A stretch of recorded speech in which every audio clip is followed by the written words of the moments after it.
Yeah, party, party. Move, move, move, move. Gonna make you sweat. Ha ha ha. And this is another commentary coming from the Silent Film Group. Today's film, The Manhattan Project. The Manhattan Project, part of the 1986 campaign, solution, retribution, part of the 1986 bundle of films that I am going to be doing my little commentary on. This is Mr. Russell, and as the norm, I talk it in and I start to press play and I do the countdown to 5. So, with this being said, I'm moving my hand over to the button. I'm about to press play. And in 5, 4, 3, 2, you press along with me on... I didn't say it yet.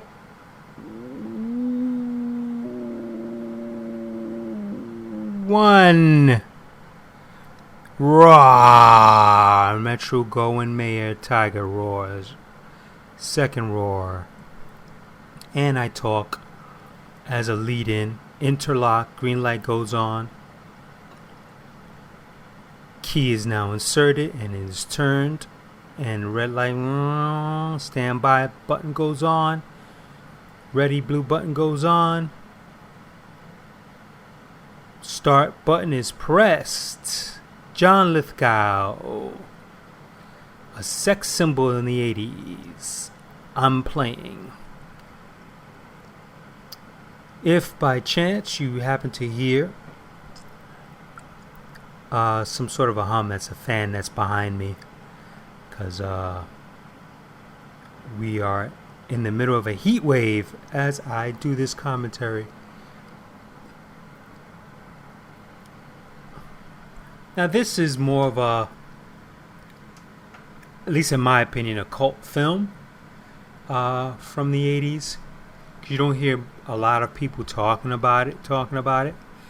Probably mostly conspiracy theorists. You know, and those that are in the know. People probably talk more about war games, as these two films are a bit similar.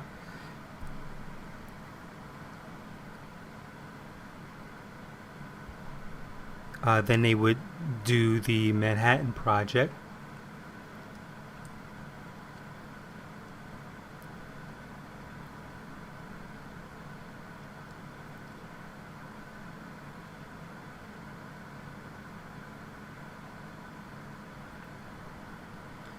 And this film wasn't a big buzz in 1986, but like I said, it does have a cult following, and thus I am one of the followers who was familiar with this film, or is familiar with this film rather, and decided to add this into the 86 archives of commentary. That's what I'm probably going to call this. I've been always struggling and searching for a word. Archives, the 1986 commentary archives, or the 1986 archives of commentary, of film commentary. I'm getting this shit together. It's gonna come together. Purest plutonium in the universe. Green shit. The secret of the ooze. So now we're just establishing John Lithgow's character a bit.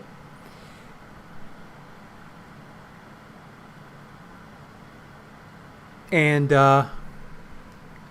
what I didn't dig about this film is 997. So he's 3 short. Hold on, there's something interesting. Let me see. Yeah, the guy goes, if I go to Italy, I'm going to get the finest horrors. And these, of course, you know, The Shady Suits. Publish. Is this the man who wrecked the buffet?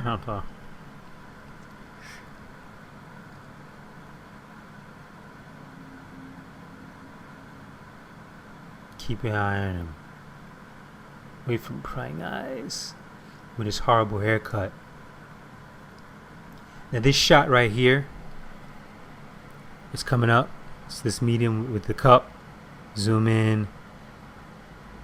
And that music, you would swear that maybe they're setting this up, as, his character's some villain.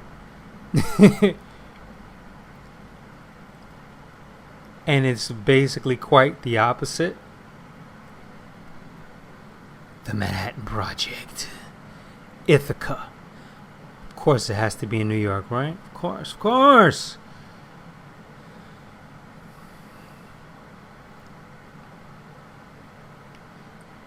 Now, as I had recently rewatched this film, again, another film I hadn't seen in a while, Christopher Collette, his character to me seems like the least likable fucking character. And to be the lead, character in this film overall. And I think that if there was ever an idea to do this film again, it would have been cool to see someone like Jesse Eisenberg, a few years back, play this type of character, because they kind of look similar, when you look at his hairstyle and everything. But then as I thought about watching this film, I said, Jesse Eisenberg basically played this character, but his name was Lex Luthor. Stealing shit and trying to get attention and anything else that he could. I'm sure if he had the penchant, if this character had the penchant for turning that nuke on, I'm sure he fucking would have.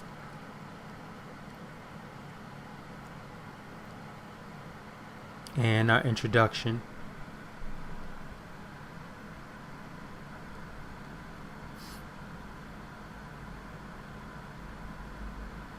To the Paul character. Old school Commodore. Old school Mac looks like in the back. But I think somewhere in here they have a computer that looks like a goddamn Commodore. Commodore 1. Futurist magazine. I wonder if they even still make that. And his mom, played by Jill Eikenberry from LA Law.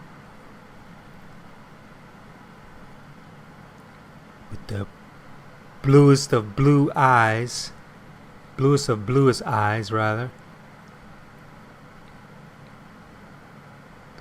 Guys in post went to work!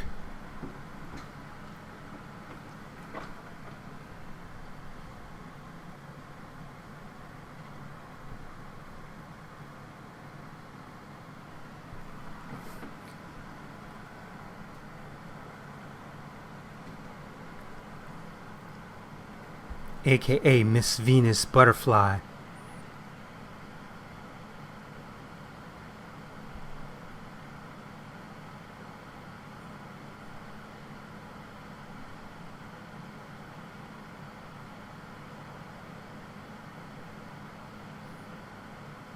Corny 80s dialogue, some of this.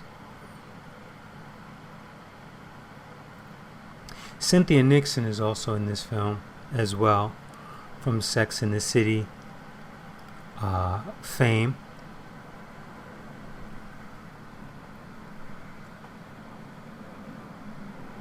Metatomics.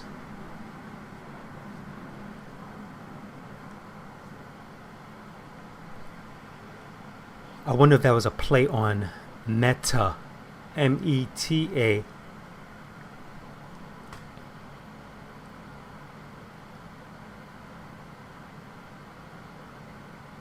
So these are the trucks driving all the equipment to the location, setting up the lab for John Lithgow's character, who coincidentally his name is John, so, you know.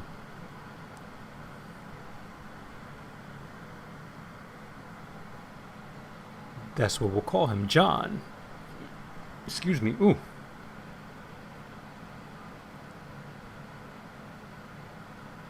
It's funny, the guy with the funny effed up hairdo that I was goofing on earlier, the one in the suit, they have him credited as just as government.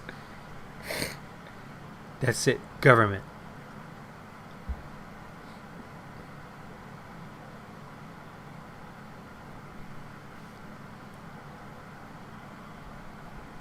Now see, like, the way they set this up too, he's a fucking jerk. A little jerk off face. You know, there's nothing established. There's nothing established as to, like, him looking as a, you know, at least to me, as a likable character. Because all he's doing is, throughout this film, is starting shit. And the funny thing is that this kid ends up helping him at the fucking end. Despite him being a fucking shithead. Khaled's character.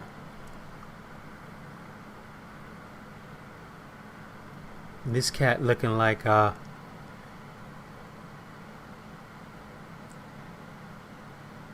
fucking neighbor from Married with Children.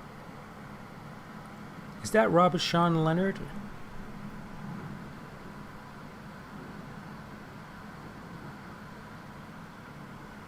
Or Brian Ben. Yeah, it looks. Yeah, it is Robert Sean Leonard. Huh?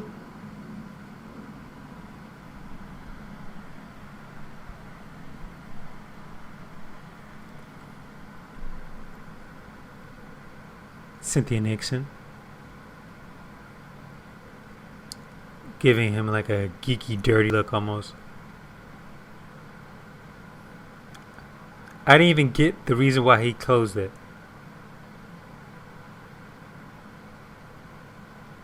Fucking geeky smile, like a goddamn... His smile looks like a perfect meme. A meme photo, you know.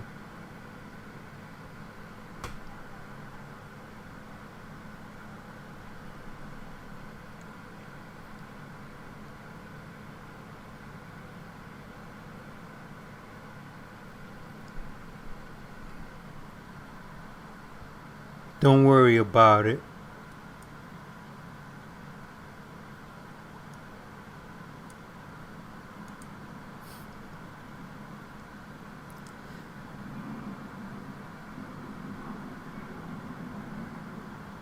Now, while Cynthia Nixon is playing a high school student in 1986, Kim Cattrall is playing an adult character in 1986 in Big Trouble in Little China.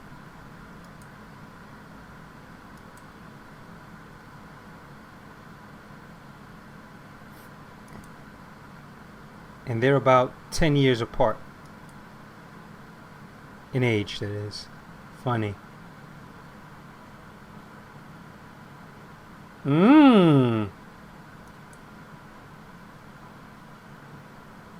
I don't even think this dude's at the biting stage yet. Getting bit stage yet.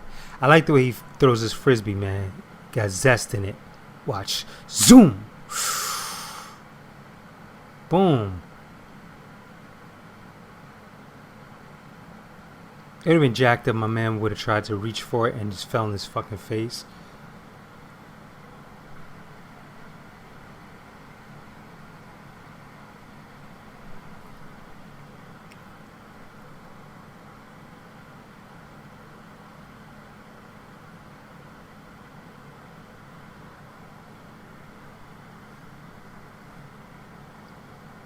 Womp, womp, womp, womp.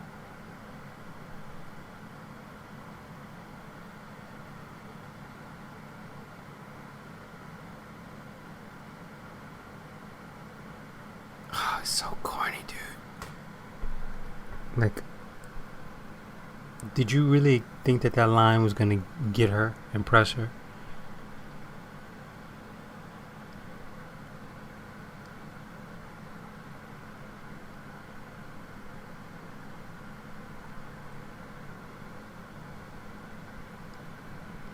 That's code word for you're nice looking, so yeah, I'll take it.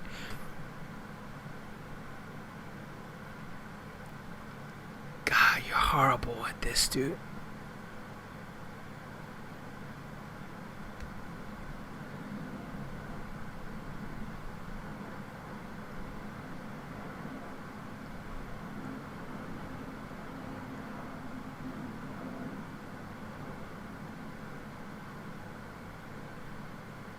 I can be corny again.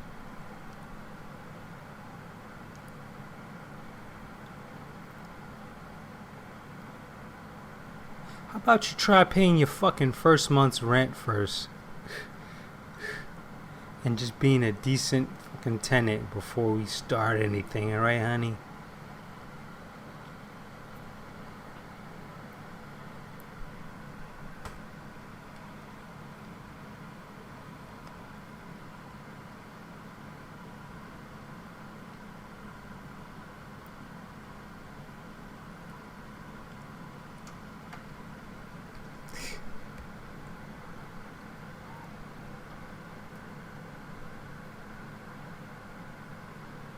Deeper and deeper.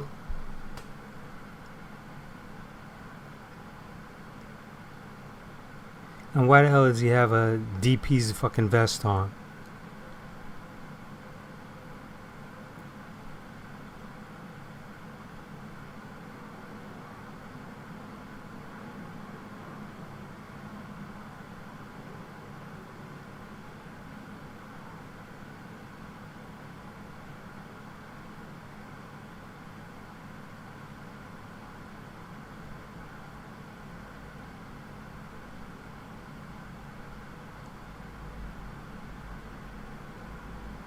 Say something.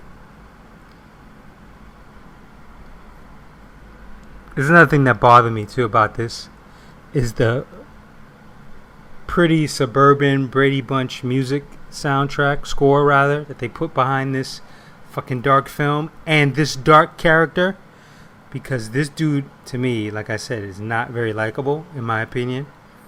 And every time they show him, a majority of the time, during the daytime, he's studying, basically on scheming, and the music is just as up tempo as what you're hearing right now.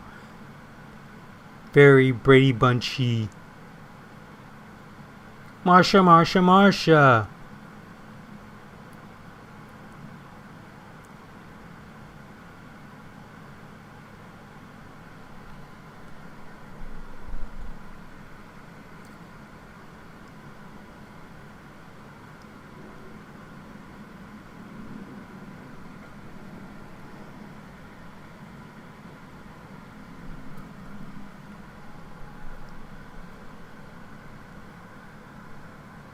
Damn, it looks hazy. Excuse me.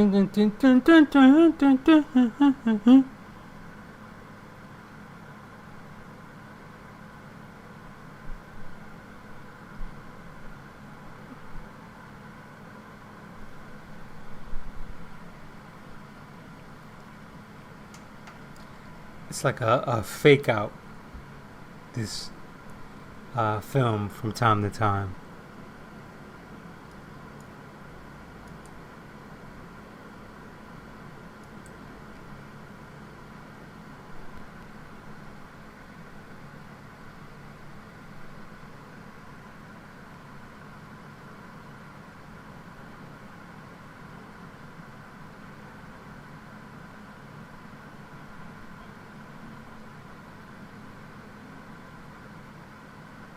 He's just as big as this freaking scientist walking down the hall.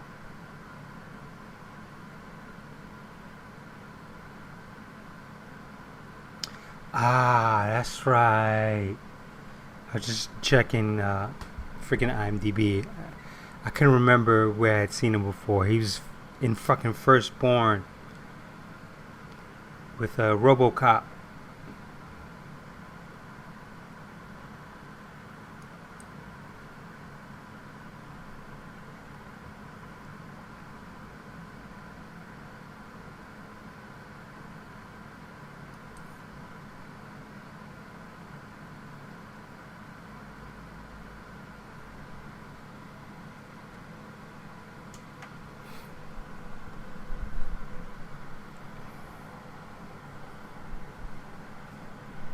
And this character also reveals a lot about himself just through his ego,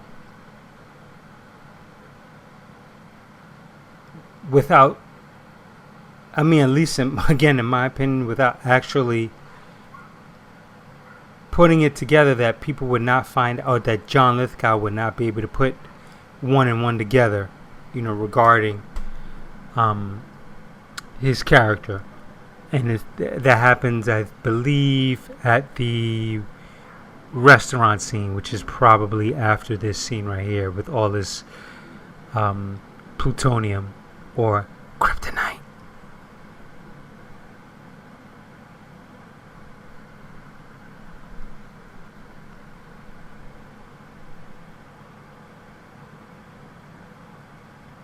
And a majority of this film, I believe, is wasted on showing the technology aspect, like that shot we've just seen, and it doesn't really come across very well. And the scene when Paul sneaks into the lab, that's like the goddamn majority of the film is him sneaking into the lab. This so reminds me of Real Genius a little bit.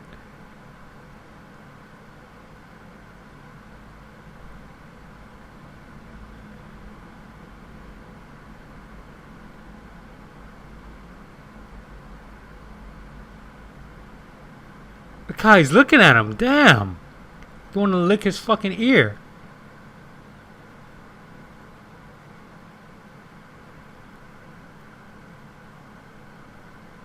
I slice it.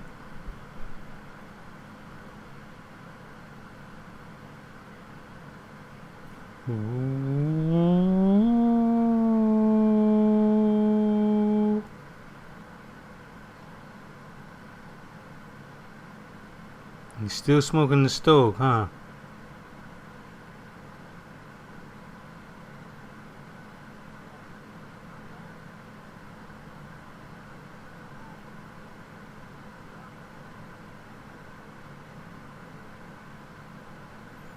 Actually, now I'm realizing that's tell number one. His little arrogance, not bad. That to me would have raised a flag.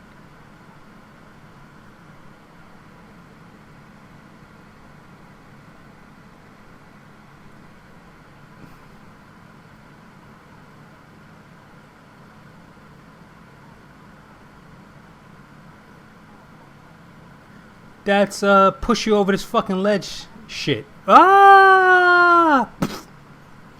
Call his mother, tell her it was a fucking accident. No one must know about the secret of the ooze. I mean plutonium. I mean kryptonite.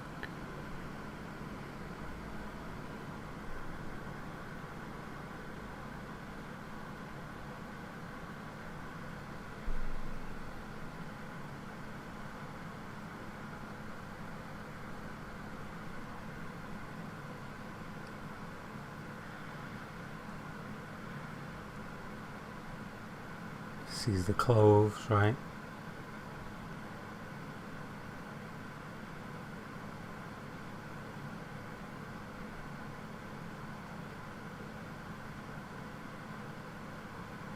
Your mother, fuck you, your mother.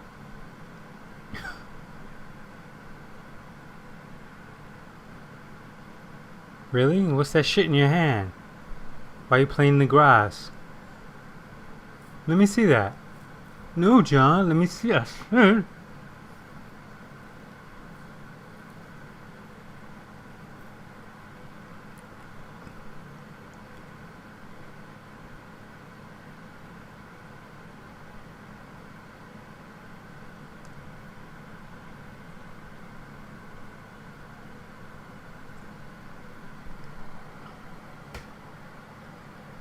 Now, I think that scene was played all wrong. Just because of what he's about to do.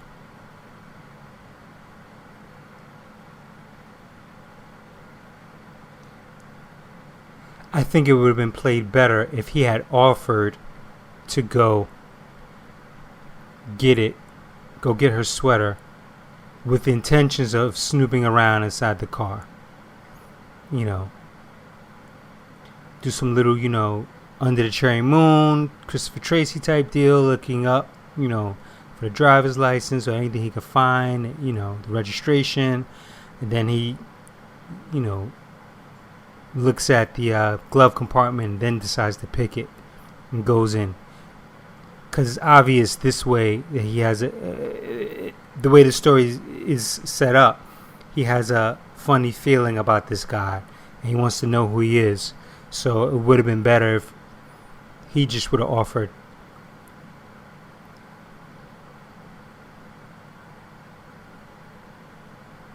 I got dessert waiting at home.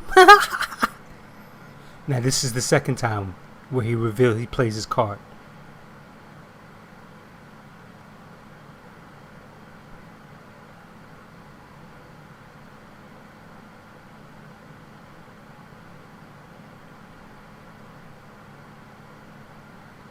That should have instantly raised a flag, and he should have maybe taken him more serious. And the reason why I bring this up, because this is a line I think that he's going to say now, or he's going to say in the next scene, which is, they're just going to think we're just dumb kids.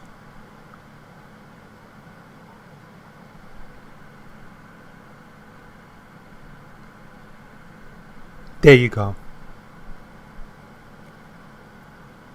He figures I'm a dumb kid. Yada yada yada. But meanwhile, you just did that thing in less than 2 minutes, in less than 2 seconds. Play dumb a little bit.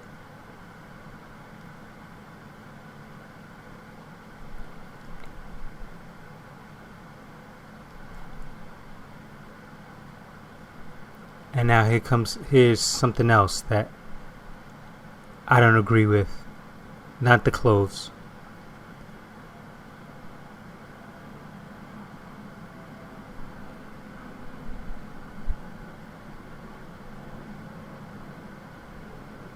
I hope this little kid got his SAG card off of this.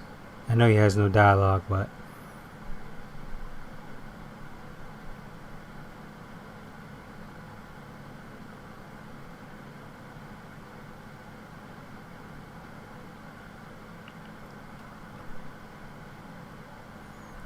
skin and bones.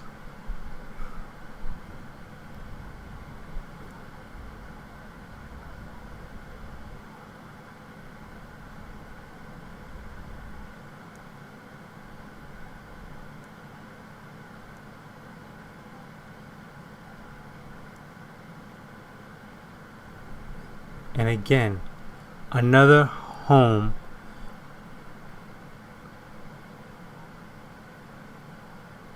Okay, here it comes.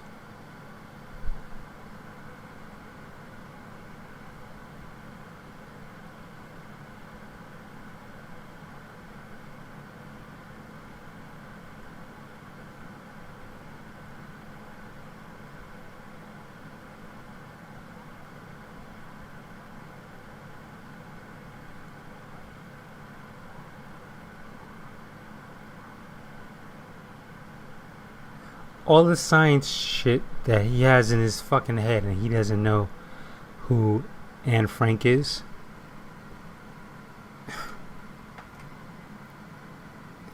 And then there's something else that gets quoted in here and he didn't know, and I'm like, wait a minute, that's again.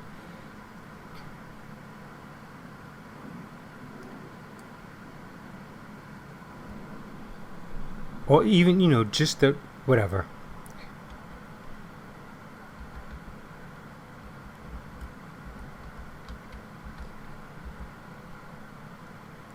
I'm like, fuck you, not with that breath.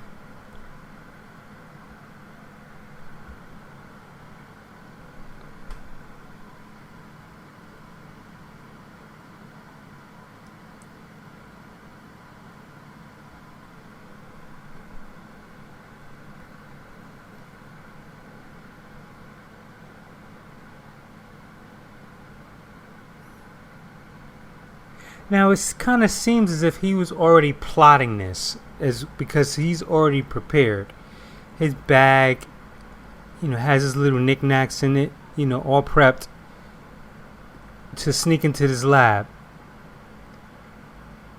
It kind of feels as if, he's already had this planned.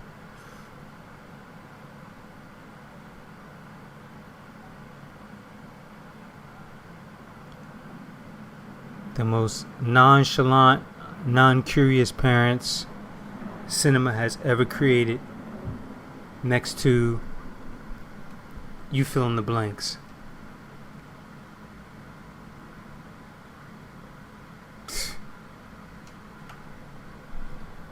Whatever that means.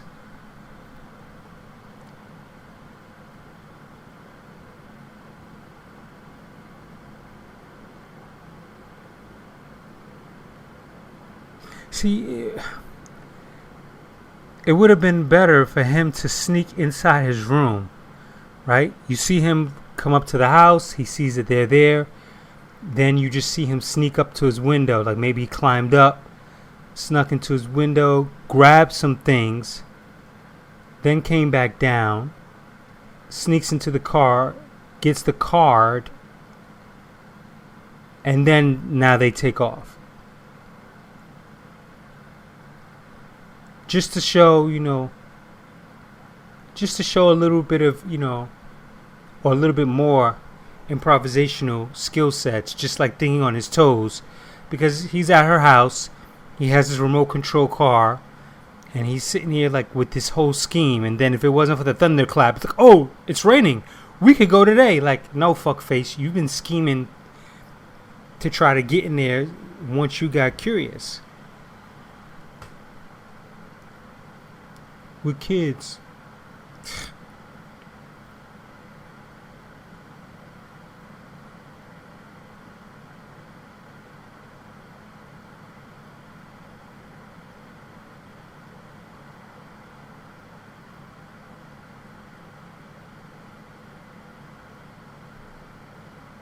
Yeah, it would have played better. It's a thunderstorm. Be the perfect time for us to sneak in there. Damn, I just need to get home and go get my stuff. Then the parents come home. Okay, I'm going to go take him home. Whoop-de-whoop. He goes home, sees the doctor with his mom, sneaks upstairs, gets his bag, whatever other little doodads that he needs. Then you see him outside. He goes into the car. Maybe even looks back in the window just to make sure everything's all good. Goes into the car. Takes the access card, and they're off.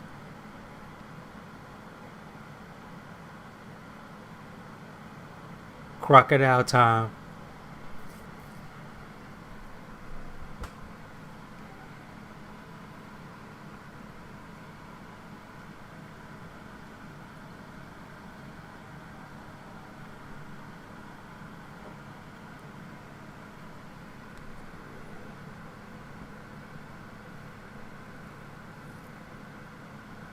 He just comes across as an underhanded little bastard.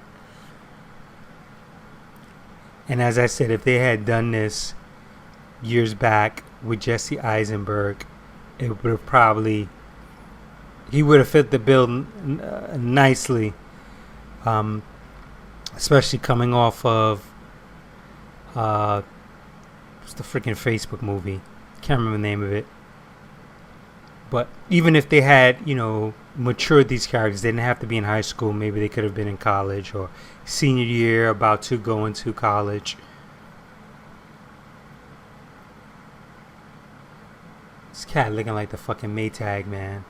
Spare tire.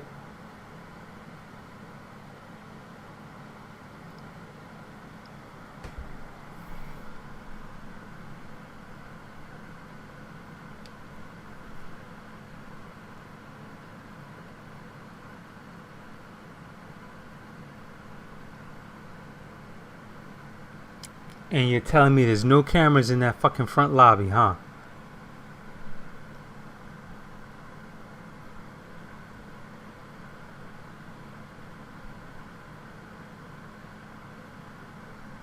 There's a camera when you try to get between the gates, and there's no camera in between the lobby and the desk.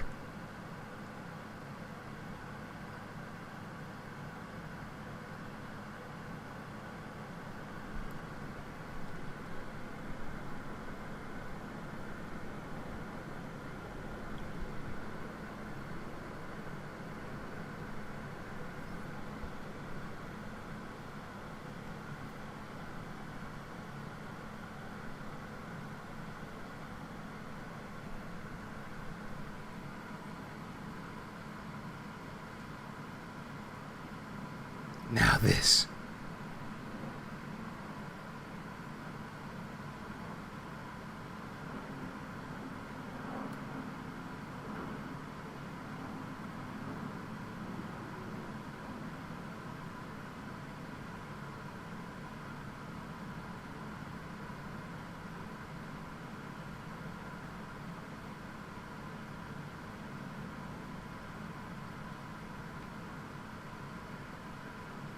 Damn, he got 2 frisbees. He's a fucking part of the frisbee club. See what I'm saying? Like, he's already prepped to do this. He already schemed this shit out. It really does feel like he's devilish smile. Zip, zip, zip, zip, zip, zip, zip, zip, zip. Now, if he was really fucking smart, he would have wore some goddamn gloves just in case they were smart enough, because he's dealing with scientists, to pick up a frisbee or something. Alright, he grabbed the first one, but we didn't see him grab the second one. And still, he's not on... Well, yeah, he already blacked the cameras out. There's the second one. Alright, so he picked them both up.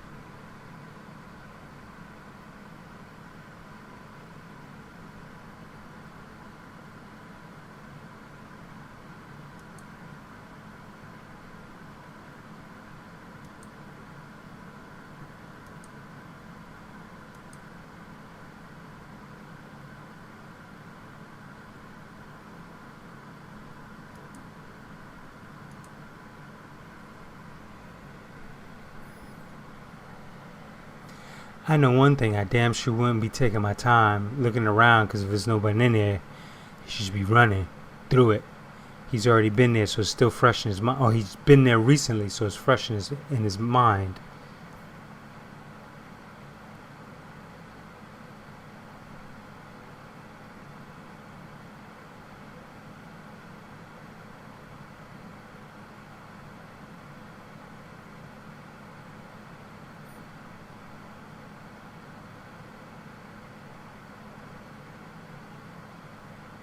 Lights on.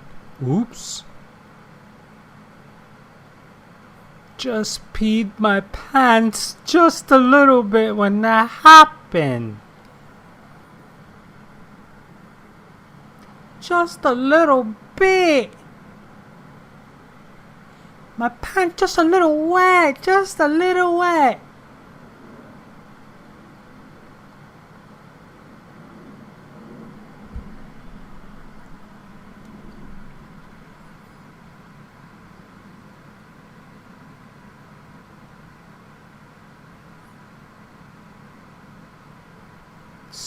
Scheming bastard.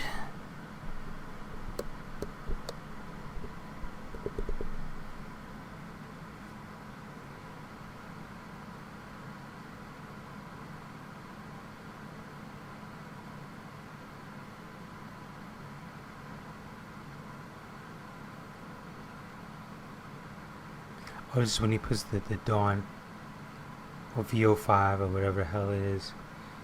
I'm sorry, I missed it. Did he just pull it out of his bag, or was it already sitting on that table? Oh, it was sitting on it, and then the lights came. Alright.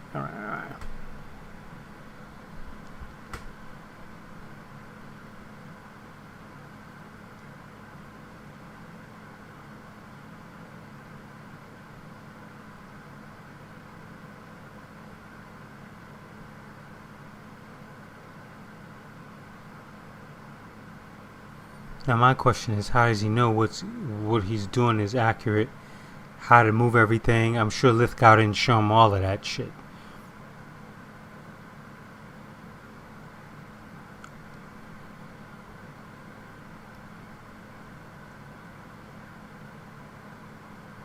Actually, when I think about it, you take this, you go back a good, say, almost 10 years or 6 years, and you you remake this film, you put in Jesse Eisenberg, and you also cast Woody Harrelson as the John character. I was just thinking about Now You See Me, and just popped into my skull.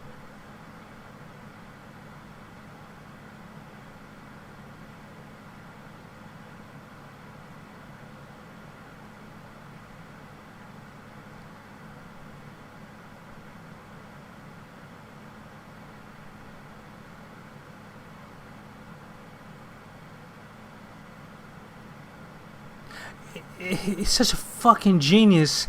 He could have just used fucking green food dye, food coloring, because you don't know what the fuck this the VO5 or whatever the fuck that shit is, what that shit's gonna do in there. And yes, there should have been a scene with him just making, the actual replicating the color of the plutonium.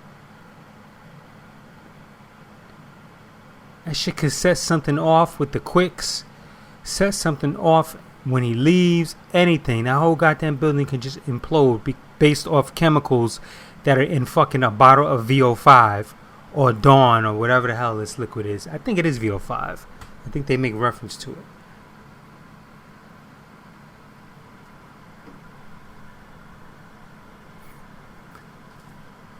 A young Harrison Ford. Joking.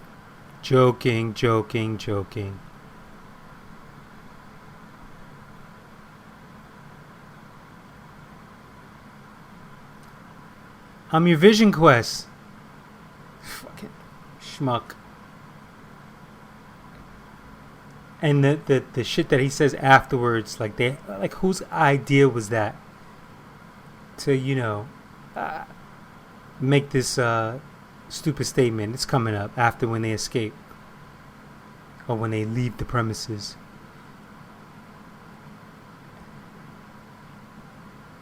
The truck, this motherfucker had this shit all planned out. All he needed was someone to drive him there. It's just coming across too easy. His bag was already packed with the of course we saw the remote control, and then to top it off, the frisbees and the fucking VO5. So he was already scheming this whole shit out before he even went to her house. In my opinion, the way I'm looking at this shit now, like I said, without that scene, if you didn't see him prepping anything, you didn't see him go in his room to go grab materials, where you could have watched and go, all right, he's grabbing these things. He thought about it on the ride over to his house before he went and got the ID, stole the ID. It's like he knows his fucking way around this joint like nothing.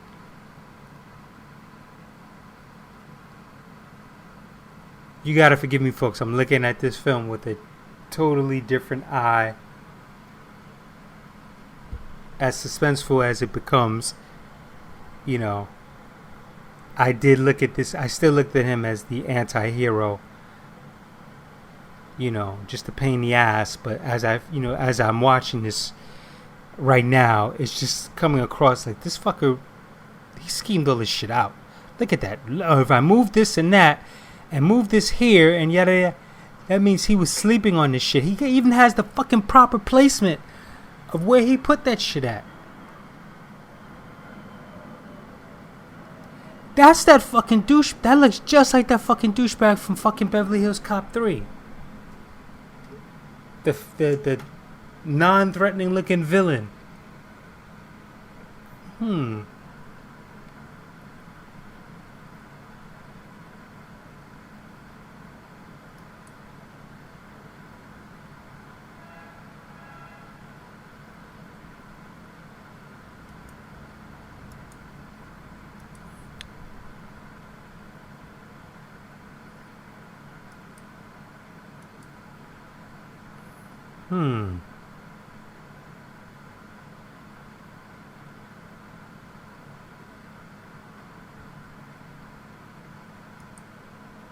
want to see. My curiosity is piqued. See, look at that. He has that shit all mapped out, man. Jumping around like he owns the joint.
Rejigs everything.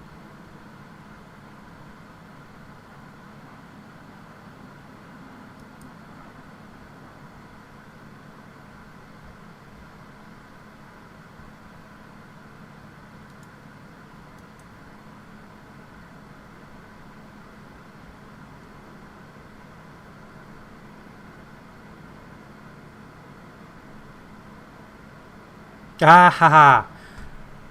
I was right. That fucking guard is the dude from fucking Beverly Hills Cop. I was just looking it up. My curiosity got the better of me. Beverly Hills Cop 3, he's one of the villains. He's the head villain. The non-threatening villain.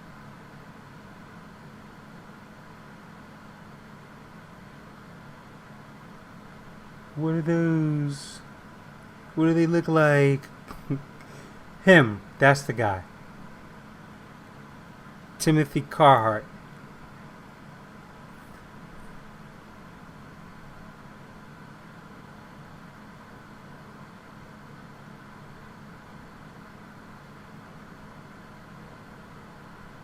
It would have been cool if she said, "What are those?"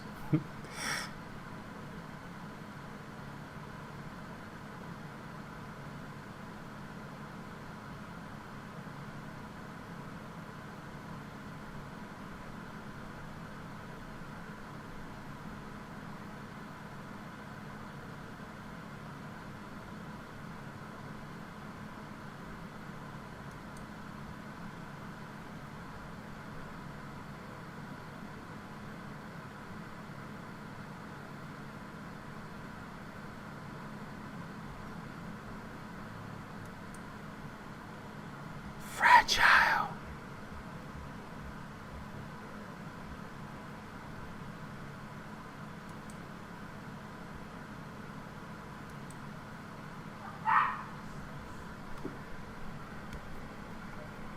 Wasn't me.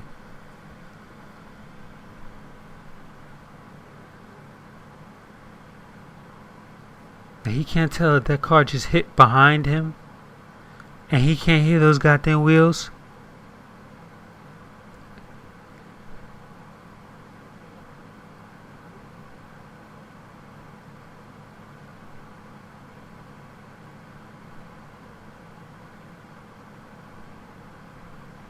Yeah, in my opinion, he planned this whole shit out. I'm still stuck on that. Sorry.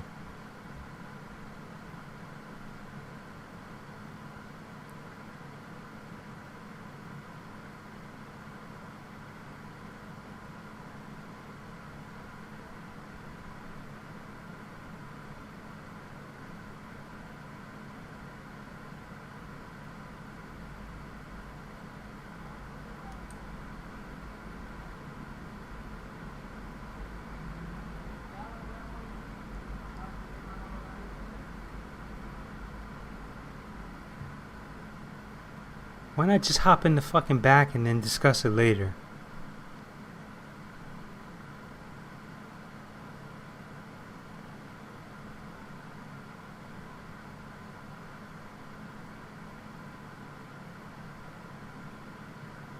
That's the line. Like, well, if we have them say this, then we'll just, they won't feel as bad, about them sneaking in because, the one guy was a dirtbag.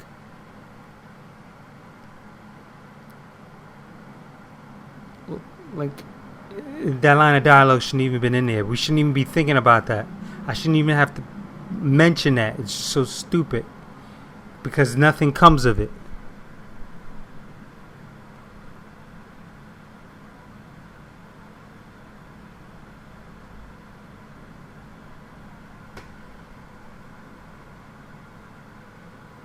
Again, that's the second reference. All this science shit and he must have fucking flunked history.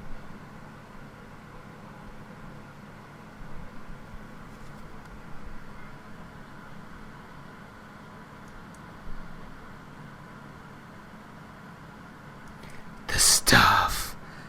She has the stuff.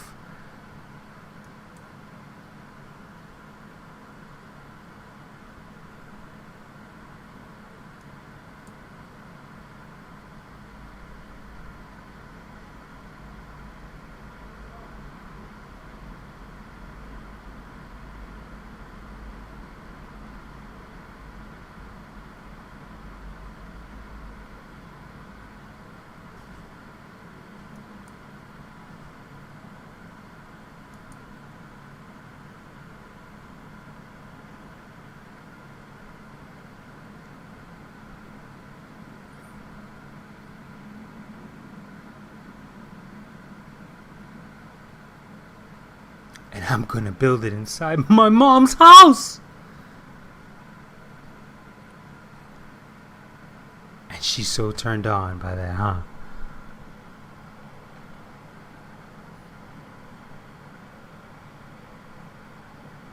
You built a nuclear bomb in my house? In front of all my children?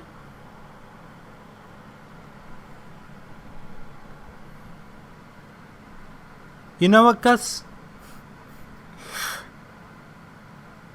You know what? You know what, Gus? You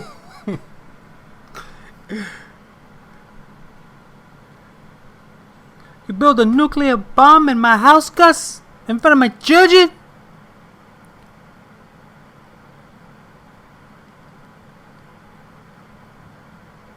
All this reading, all this research, and doesn't know who the fuck Anne Frank or Woodward is.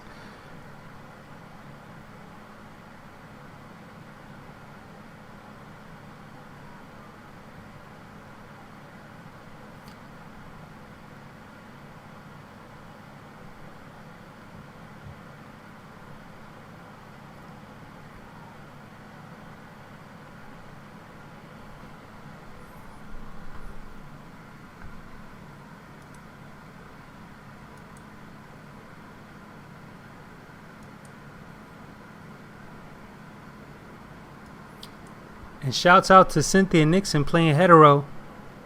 Ooh. That's fucked up. Anybody can do it.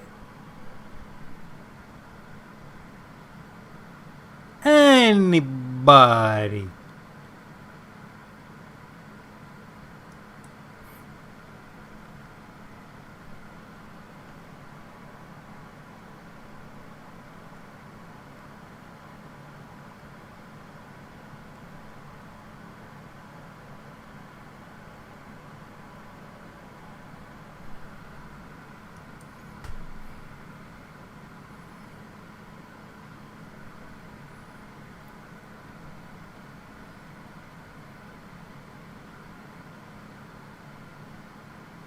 And once again, it's fucking music. Am I going crazy? Am I crazy to say that he's building a fucking bomb and they're playing Brady Bunch fucking up tempo fucking music.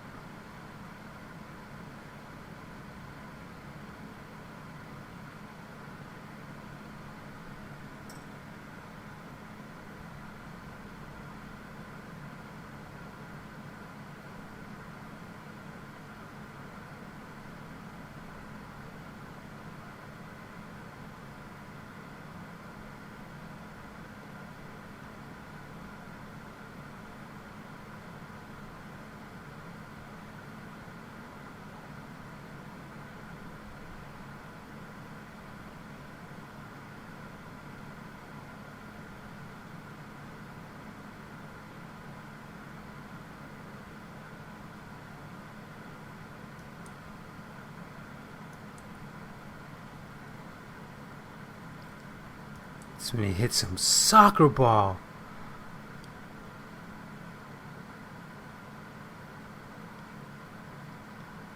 Plug.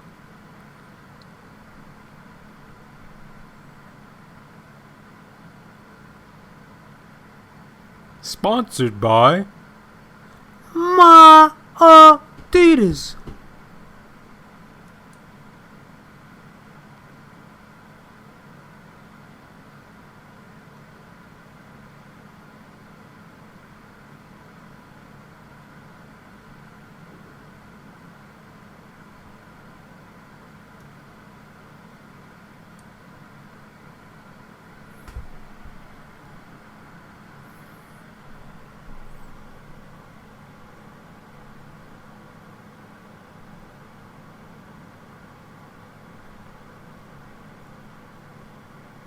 Now this fucking part. C fucking 4.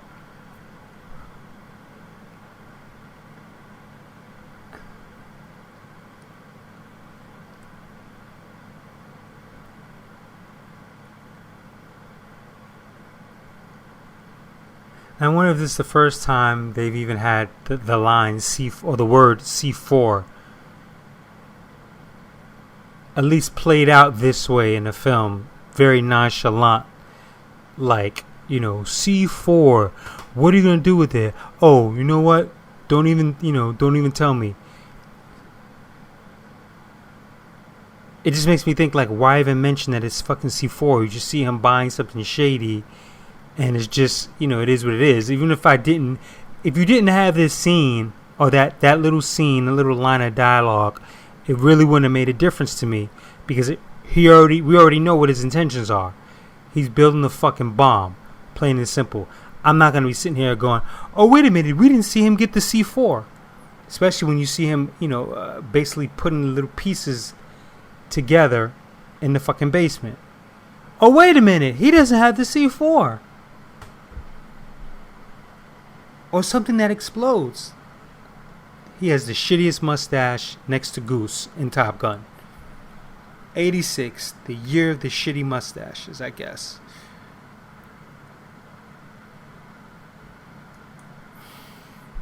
I'm on a roll here, folks, I guess.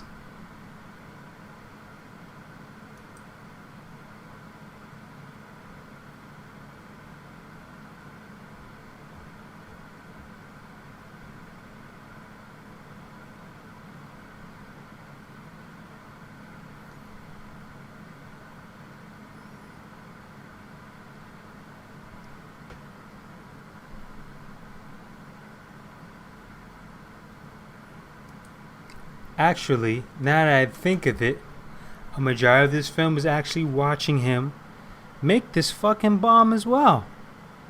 Him sneaking in, him making this.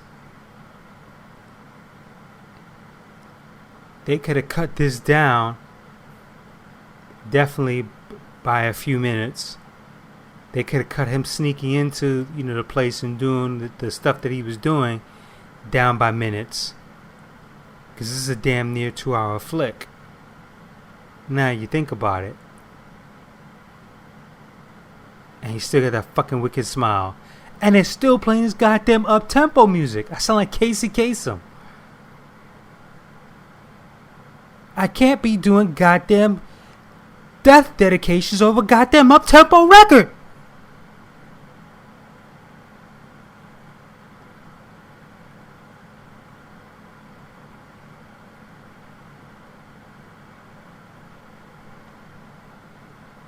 And better than making bombs is fun.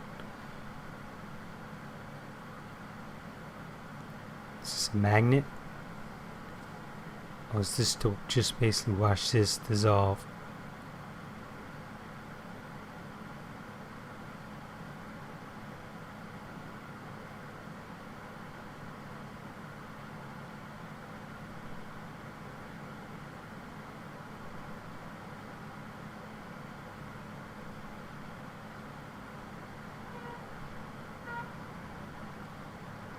This kid is like the real younger version of a Lex Luthor. This is, well, I wasn't a big fan of Smallville, so I can't say this is how they should have made Lex Luthor in Smallville.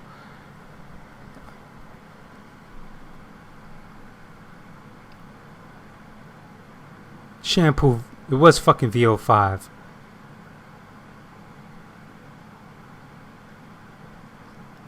See?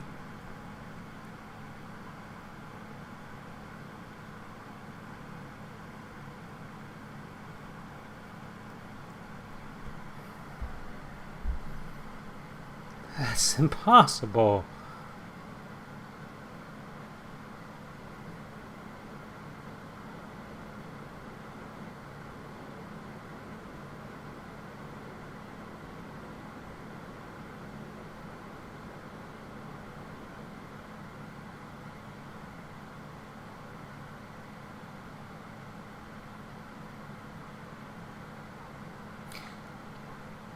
That was a lousy play right there. I'm not going to say lousy acting, I was lousy directing, because I wouldn't have even had him do that expression. His expression would have been nonchalant enough for the viewer to realize, like, oh shit, I think I know who the fuck this is. But Horrible Mustache has to snitch on it, so...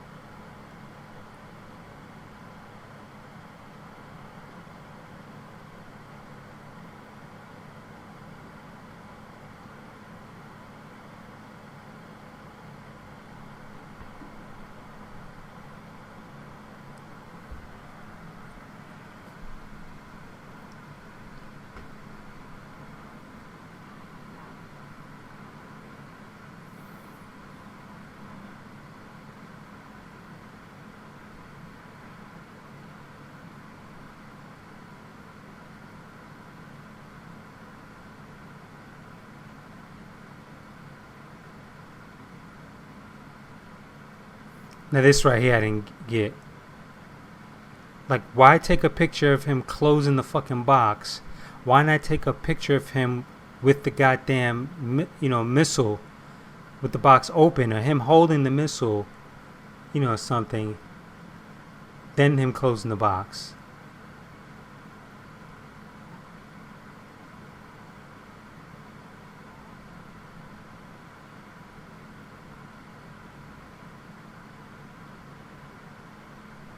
Is another fucking cliche. Well, actually, the cliche is, the one-dimensional mom character.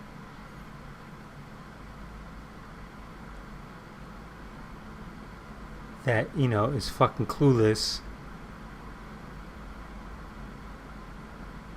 This right here. What the fuck? What? Just like that, huh? You don't find that peculiar, Mom Duke?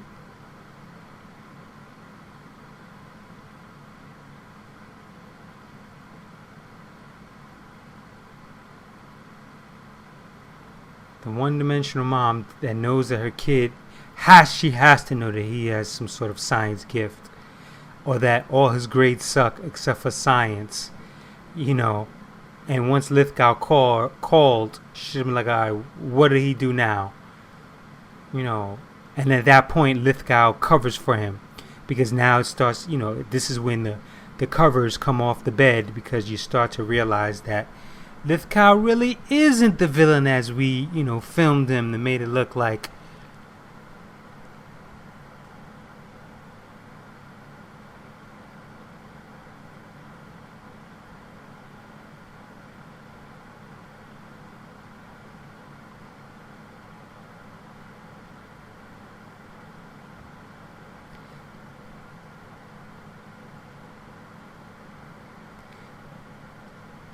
maybe I'm a little bit confused. Am I to believe that he was making that fucking bomb in school somewhere? Is that because I just assumed that he was in his house? Because that looked like the bottle of empty plutonium, and they were talking to Robert Sean Leonard. Unless they were in New York. Okay, unless they're in New York. All right. Yeah, they didn't give a decent establishing shot for location or whatever. Stevens.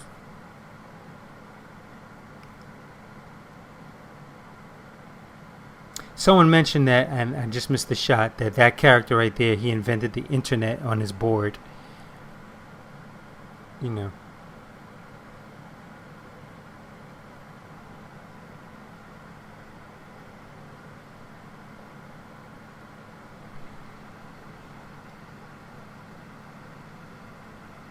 That's what they should be fucking listening for, fucking geeks.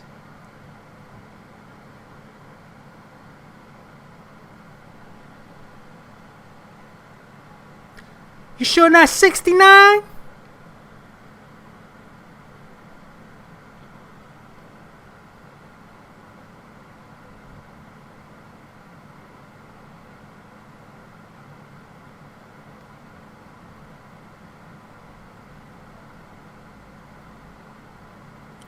What do they mean?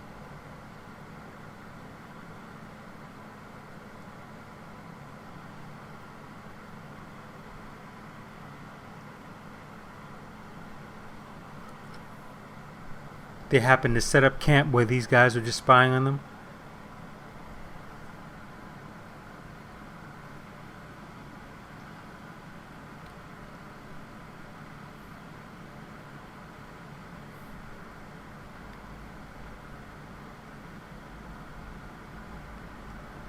That ain't no fucking invention.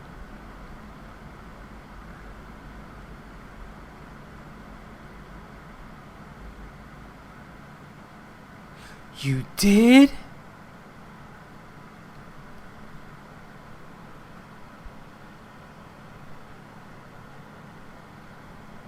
That's good, Sideburns. Real good.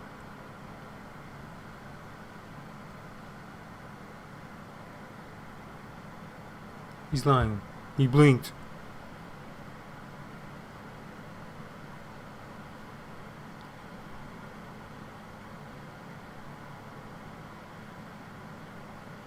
Now, see, that line is in total opposition to what they were listening into him say, which was, we whip it out, we win first prize, yada, yada, yada, we put it away. Now he goes, oh, it's not about you win, it's about... Like, fucker, that's not what you just said down on the floor. What do you mean what I said on the floor? Never mind. You know what I'm saying? Plain and simple, like, never mind, because that would mean now I have to reveal that I was listening to you. And why did they, like, decide to focus in on those two, on their conversation? What was special about that?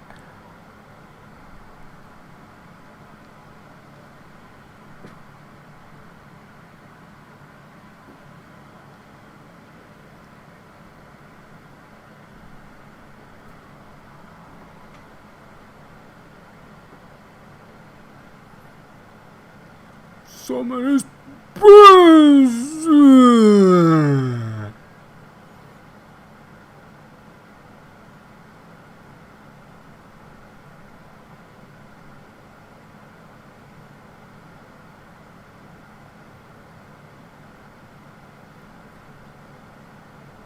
Did they think people would laugh? I mean, that's probably geek humor, I guess.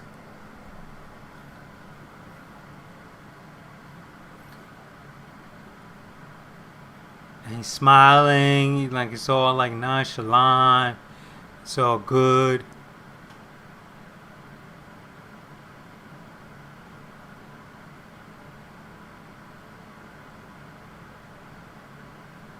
Here's the thing I don't understand as well, and this goes back to the mother being one-dimensional. Why not tell the mother and have the mother down there just in case he's going to be a dumbass and try to, basically do what he's doing right now? Because if your mom shows up, I thought that kid had a fucking yarmulke on. I wasn't sure. If his mom, that's a nice little shirt she has on. It's the pattern. I like the pattern.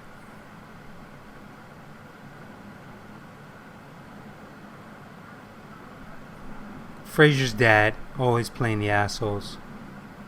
Say anything, anyone? John, such and such.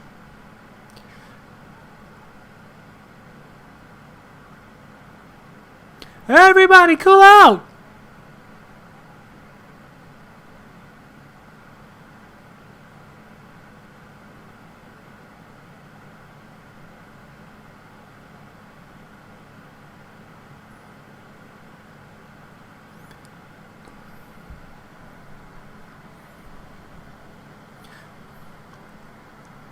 I wonder if this kid tried out for the Karate Kid.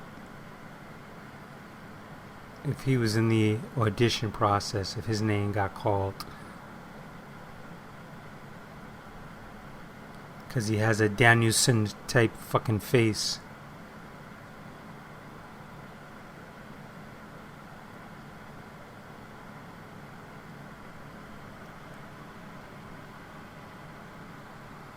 I'm a kid.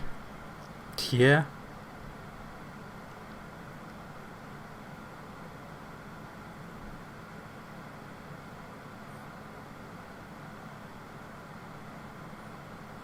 Oh shit, that's a great line.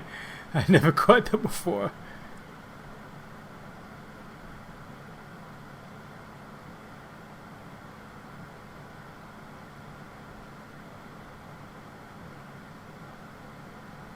Lock you away in a room somewhere and throw away the room.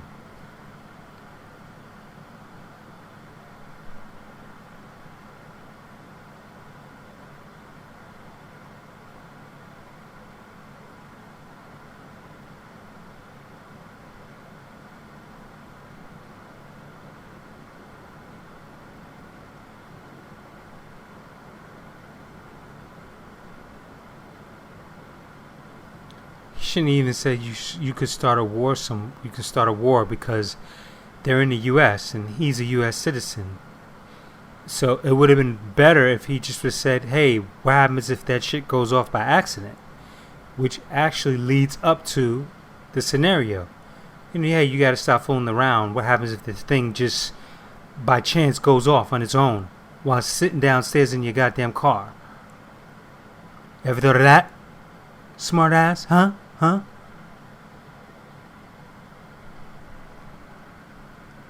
The shakedown.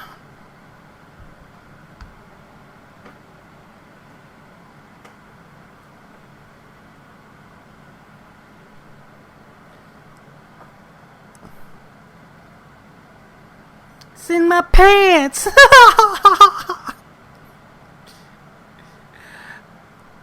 I'll be right back. I just gotta get some more ice for this water.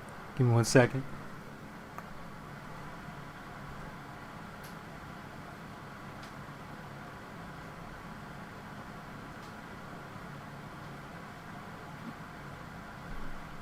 They're gonna dope you up.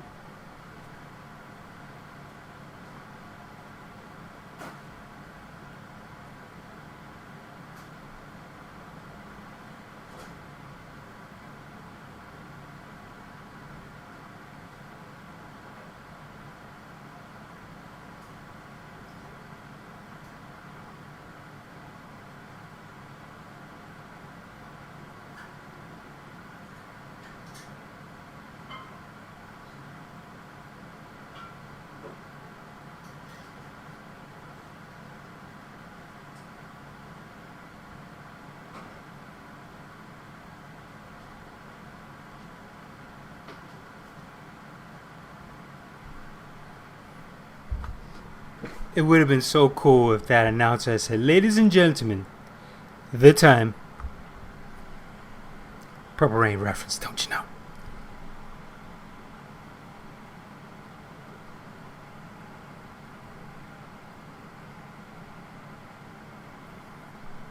Yeah, I need one of those.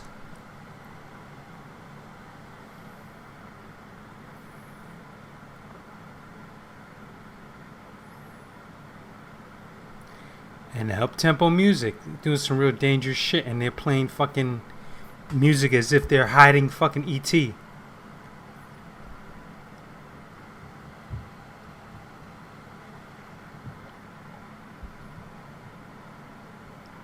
You owe me $80. Oh, he's doped up.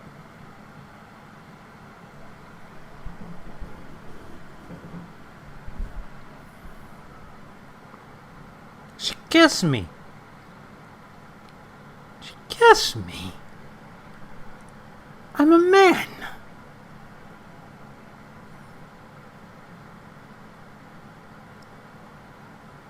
Judd fucking Hirsch. Wah, wah, wah, wah, wah, wah, wah, wah, wah, wah, wah, wah.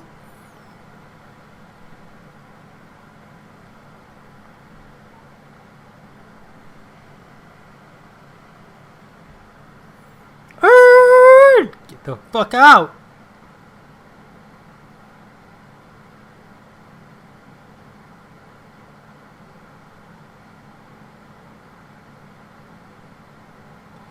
The short line bus,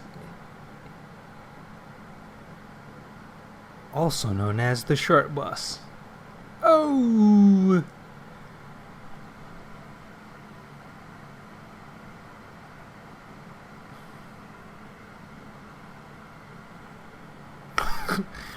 Idiot.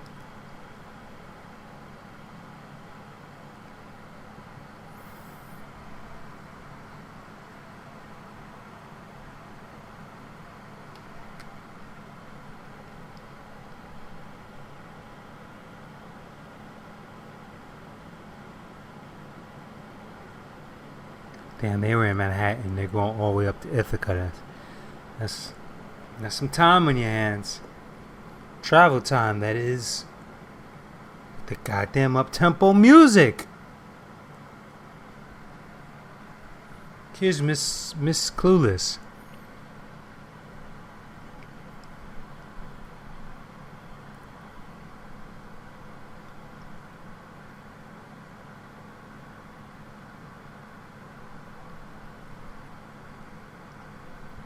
Pew, pew.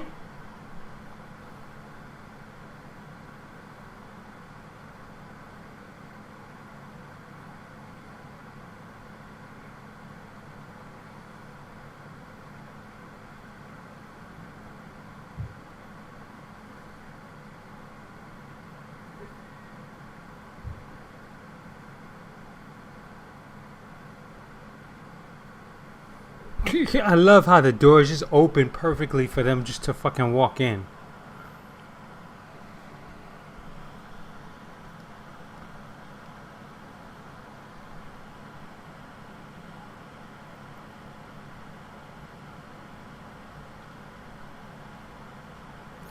Now it seems as if those lines would have been better coming from John Lithgow's character because he knows her. How sweet she just happened to leave the door open for them just to run in, and that they're also going through the side. How the fuck did they get that door open so fast?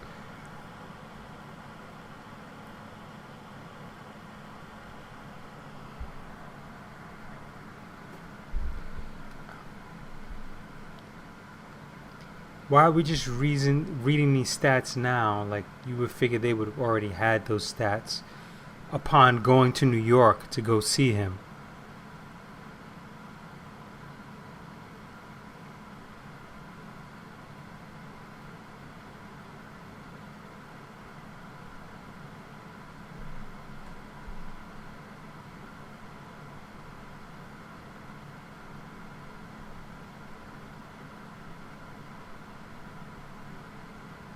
Oh, you mean from the fucking food that you created?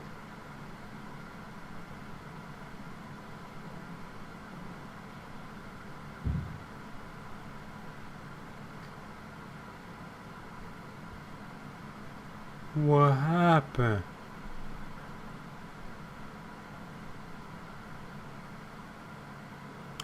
It's always a fucking action news somewhere.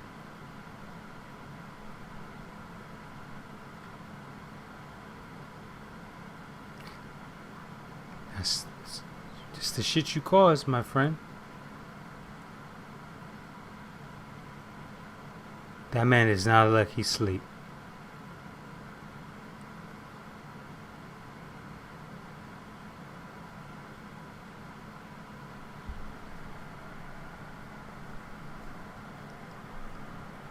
Propaganda. Who the fuck makes a bomb as a prank? How about what seems to turn out as a science project, became something worse or something to that effect? Who the fuck builds a bomb as a fucking joke? I mean, he didn't even do it. He wanted to make a statement, which was that, anyone can do this in their home. You just seen a hand take one of them apples, definitely.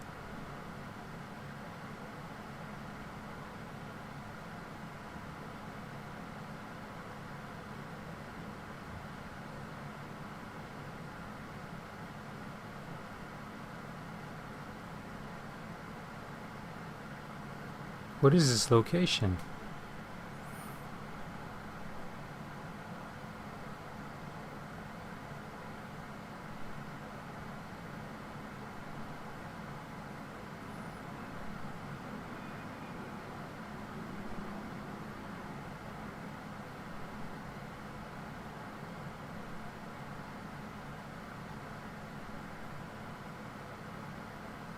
This music is killing me, man.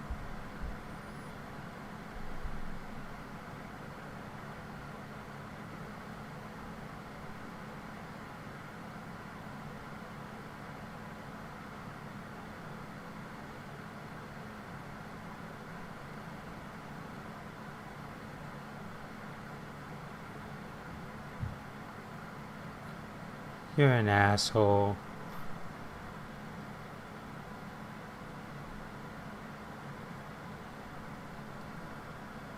She already has the photo. Well, the photo of the fucking box.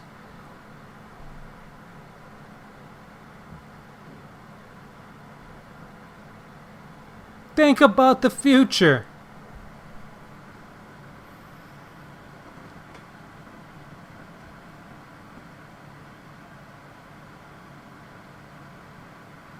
He did take one of the apples. Unless he just sun view.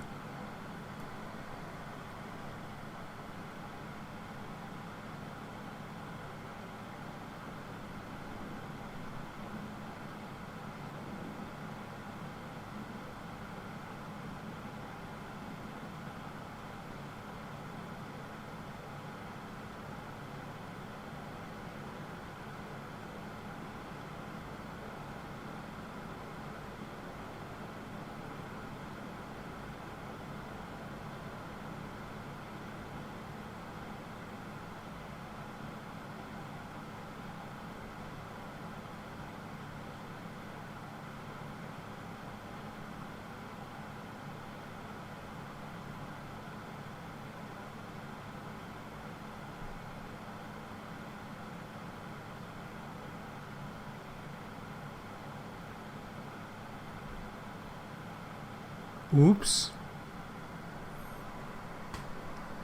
She changed it up on him.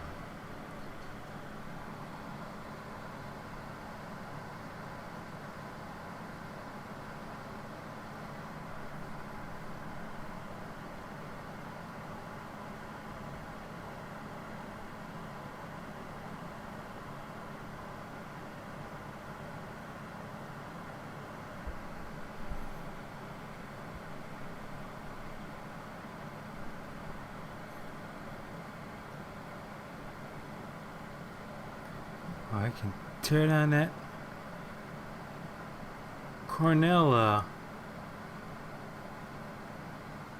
banner.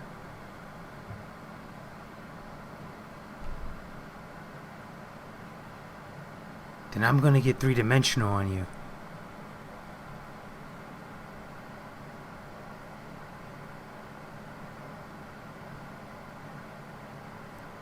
What are you gonna do? Cook a soup?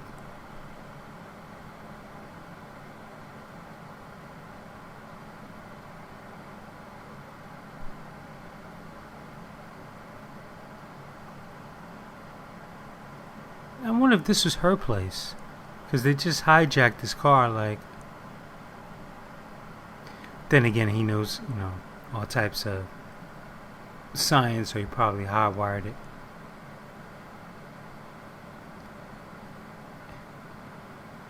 Ah, please.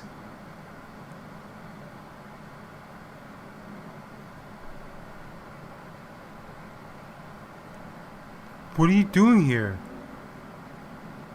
No, asshole. I'm here in the house.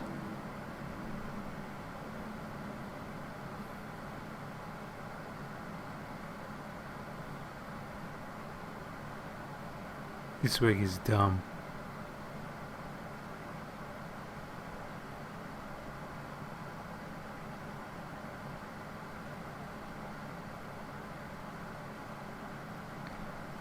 You'll go to jail. You're already getting ready to go to jail, regardless.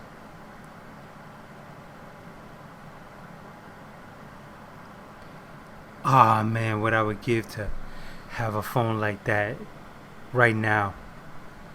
A souped up.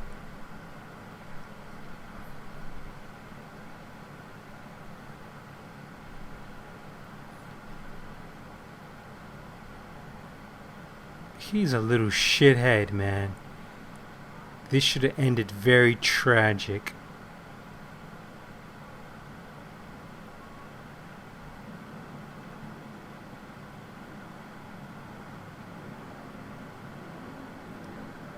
Little fucking prick, man.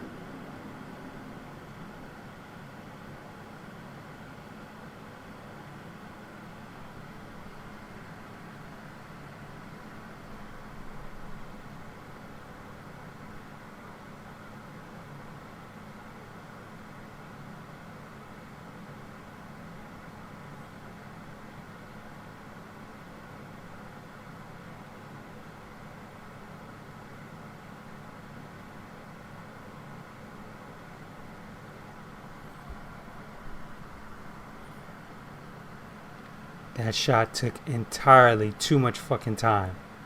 They could have just cut to this right here. Boom. You saw them driving. You would have known. The whole empty frame. Wait for the car to come to the frame. Or we just could have watched the car right here in this little tighter shot. Just drive right in the frame. They get out.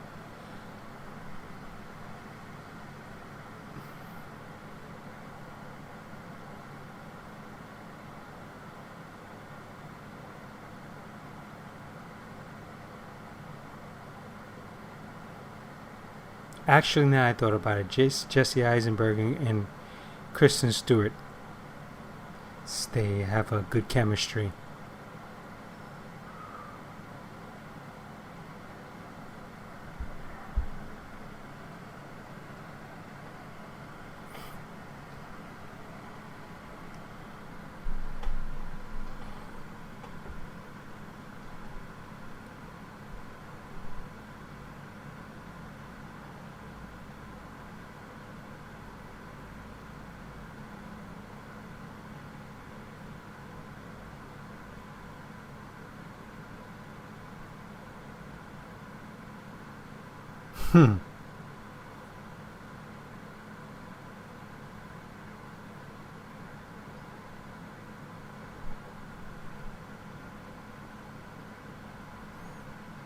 I think in reality he wouldn't have even made it that far. Especially if they've already shot him up with, dope or whatever the hell you want to call it to get him to talk the truth. They would have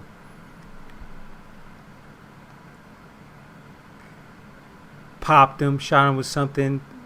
15 guys would have ran out, grabbed the box before it even hit the fucking floor.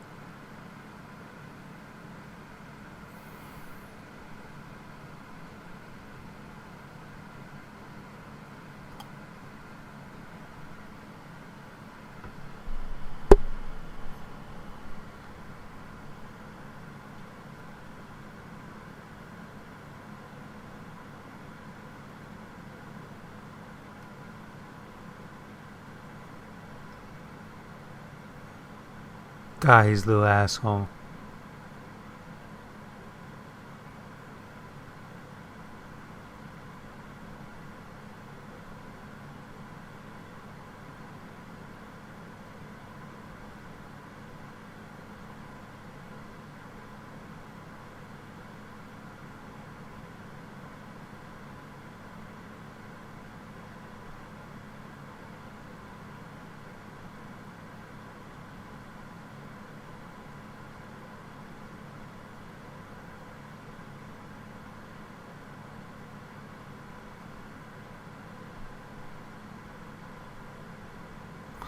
if that's the case, then what the fuck do you need pictures that have to be developed later?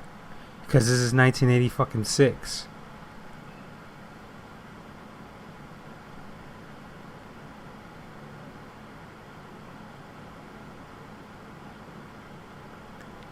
And Lithgow isn't bugged or wired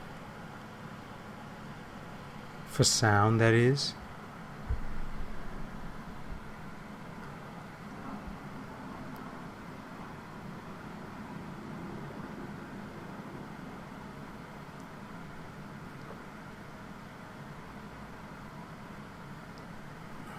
Zero-dimensional parents in the background.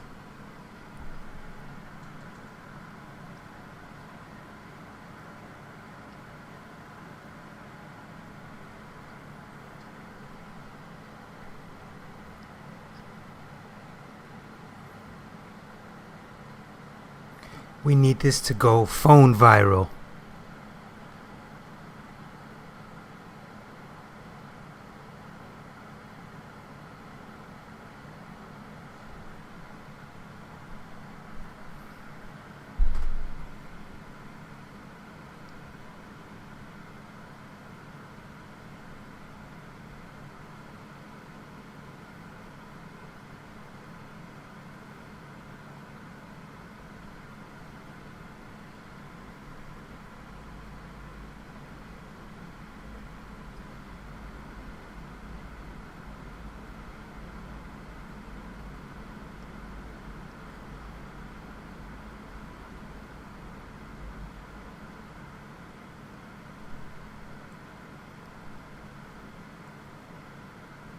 This kid, I really do believe, would have disappeared.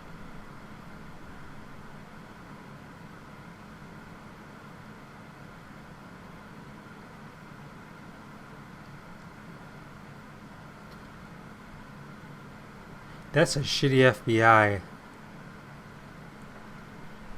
outfit or costume or whatever.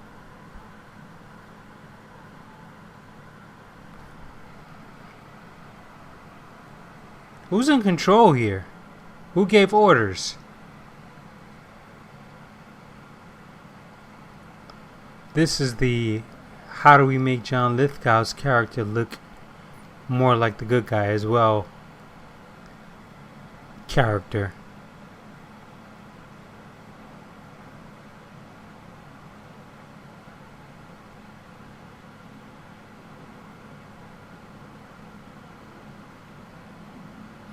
This is exactly how I would have ended this shit. You can't win! It's done, sir. It's done. I'll call his mother. No. I'll call his mother.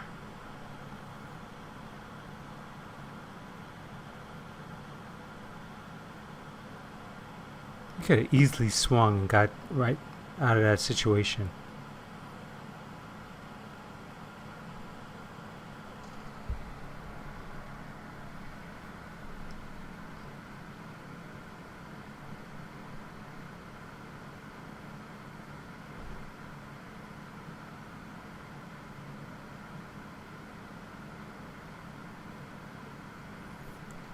Built a nuclear device with fucking 4D batteries.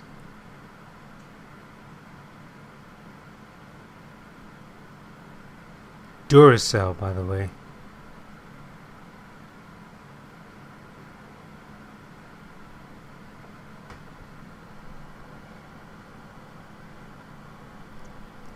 And I just thought about more product placement.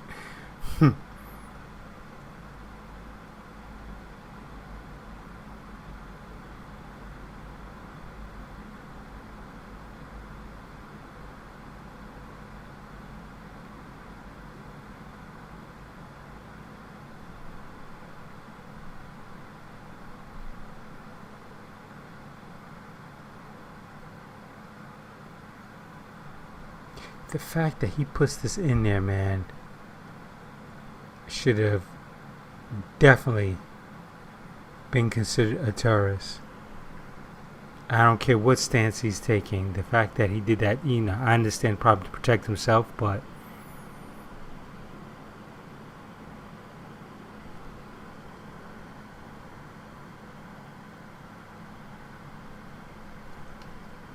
then turns the shit on. I guess after this movie was done, they probably like waited 2 years, and he was probably quietly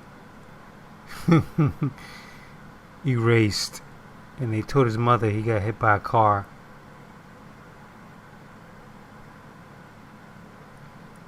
Because the government never forgets, and the government never forgives.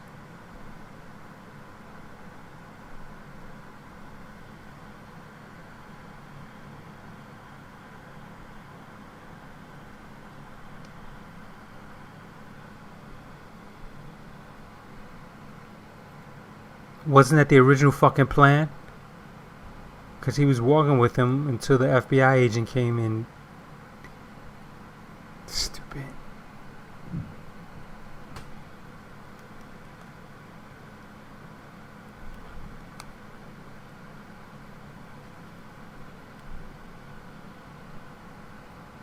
These nuts!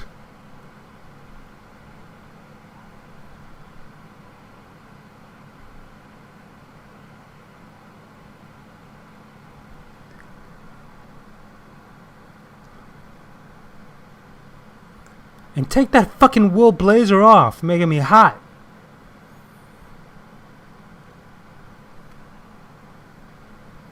Paul.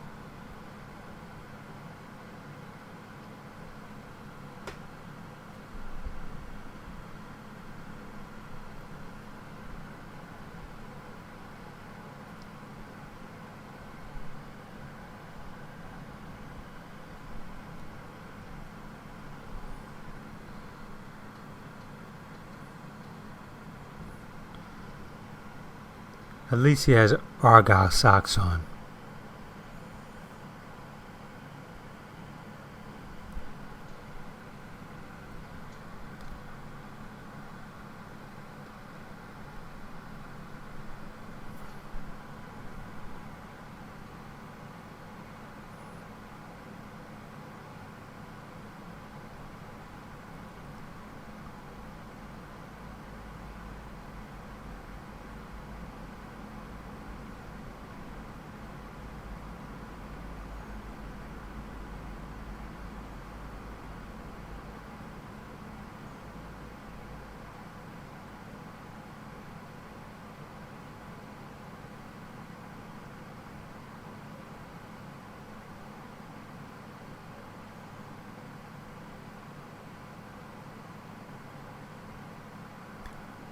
Pop!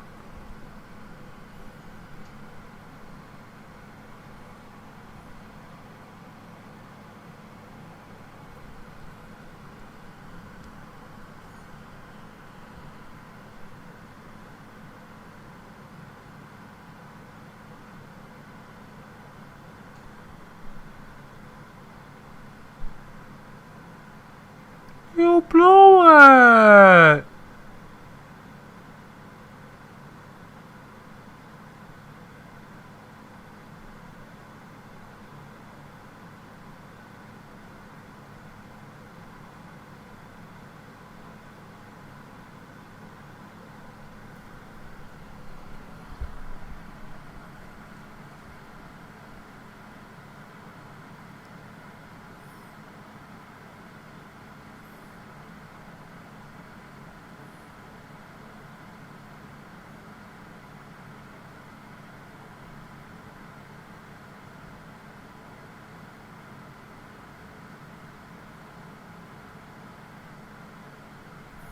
Fucking pulls it. Cat's trying to save his ass again. Oh, jerk off, man.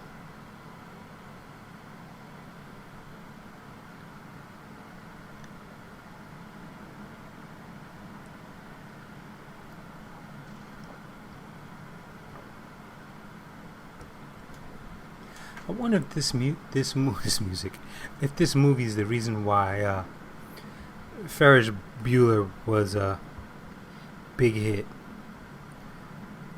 Let's see, when did this get released?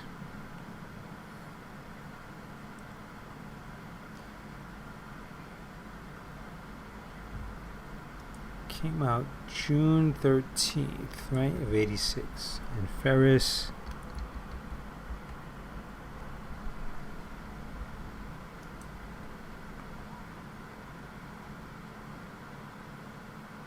And Ferris Bueller came out August 14th, 1986. I wonder if this had something to do, with the success of Ferris Bueller. Because here you have a smart-ass kid that's, to me, doing fucking manipulative, devious shit in order to make a statement. In Ferris, you have a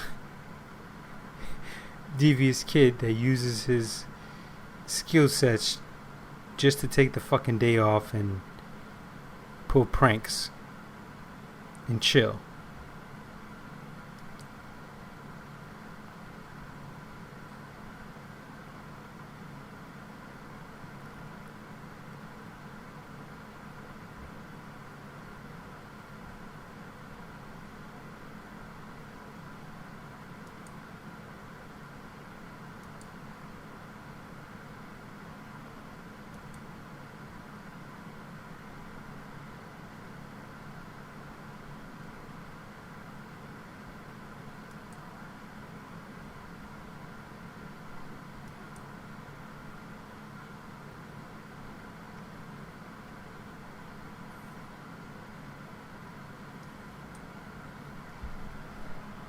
I wonder how many times he had to rehearse that line.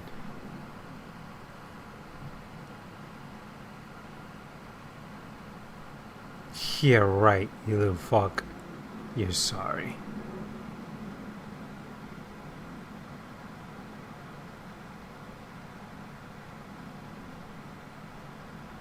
Hey, there's always my mom.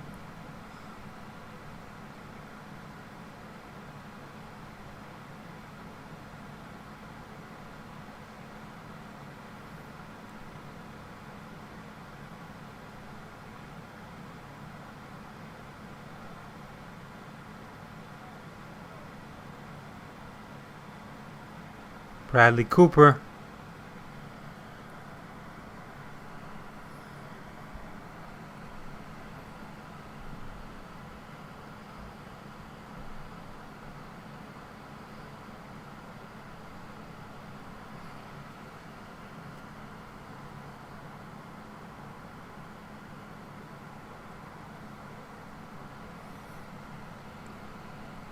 Now, if this was an indie film, you'd should have heard pew, and it went to black, and you saw credits. Done.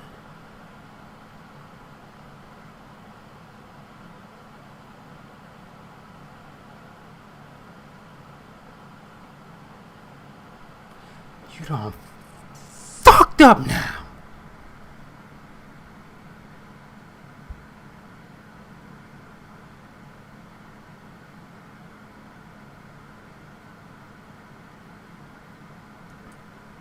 Heard of it now, fuckface.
Now everybody's working together.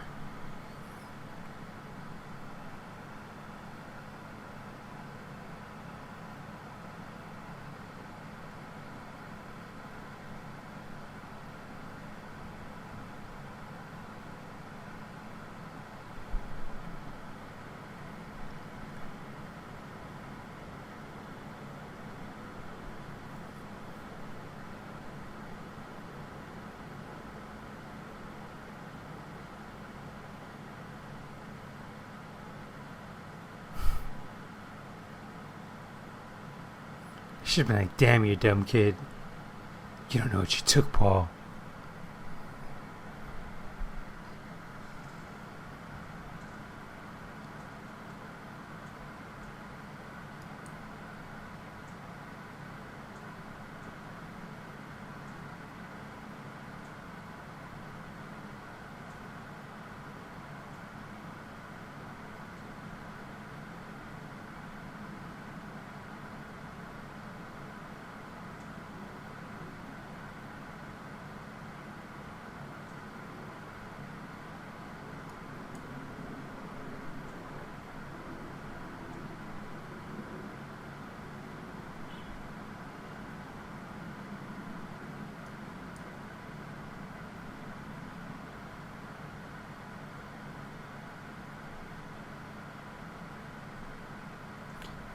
Jam. Oh, jam. Jam. Snap.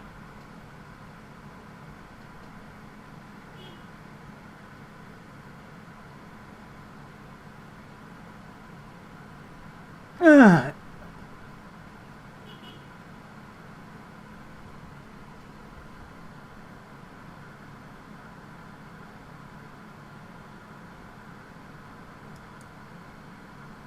Nah, he's fucking scared.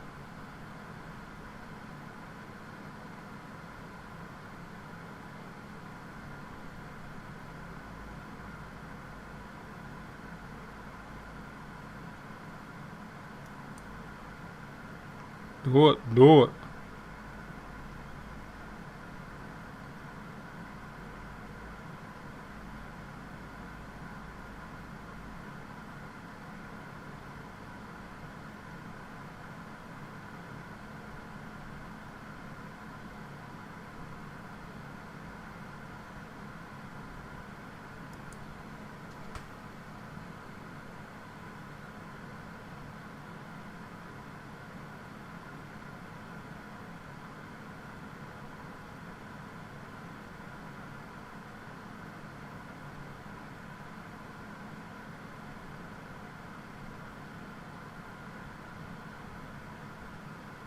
Too late.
What are you talking about? You obviously don't know shit, so step back.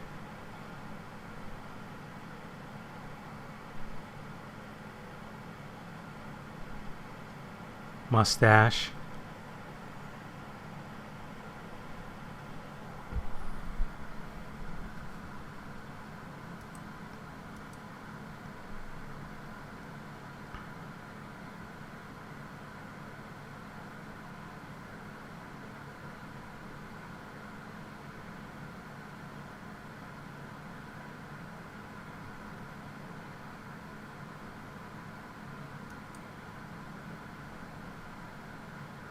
Or or what?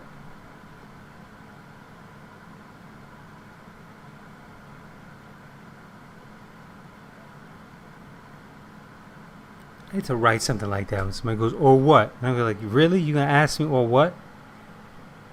What the fuck do you think?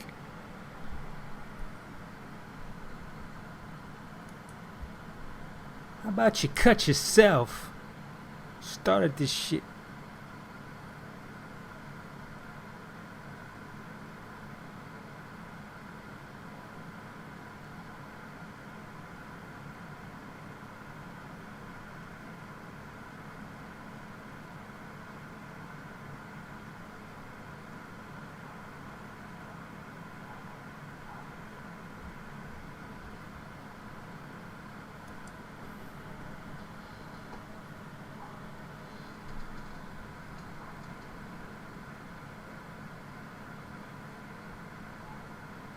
Cut. Oops. Flash.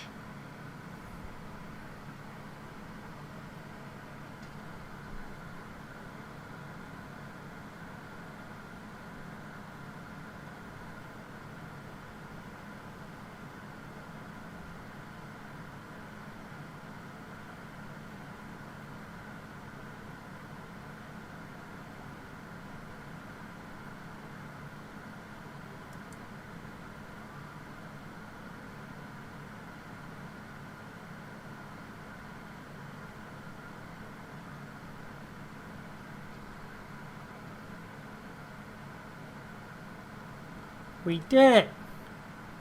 We fucking did it.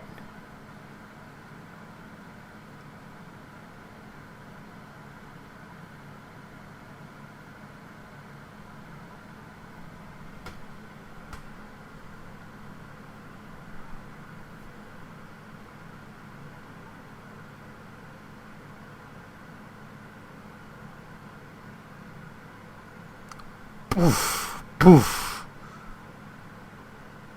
And it went viral.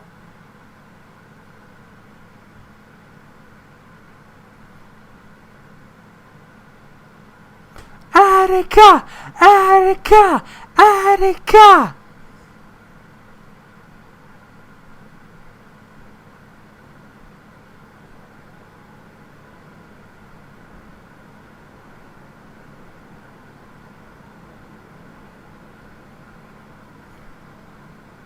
This is the only time you should have this up-tempo music.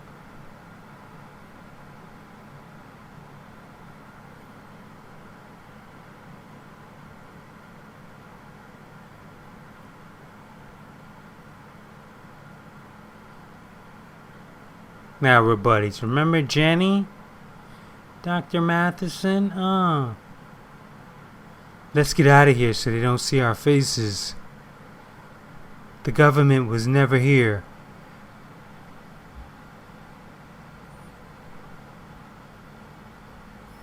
Oh, she should have smacked the shit out of him. I swear. Should roll right in him. Bow! What were you thinking? I'll deal with you later, young man.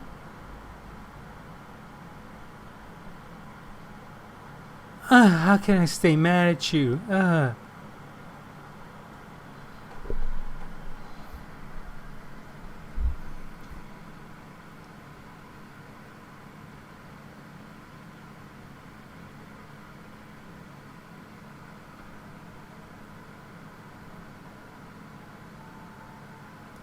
Better call Saul.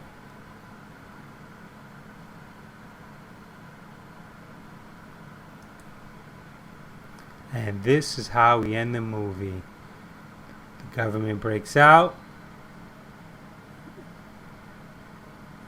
And everything goes viral.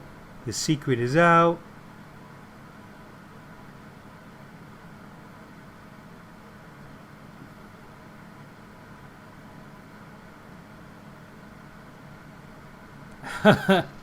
That was Richard Jenkins. It just dawned on me. Mustache. Shit mustache.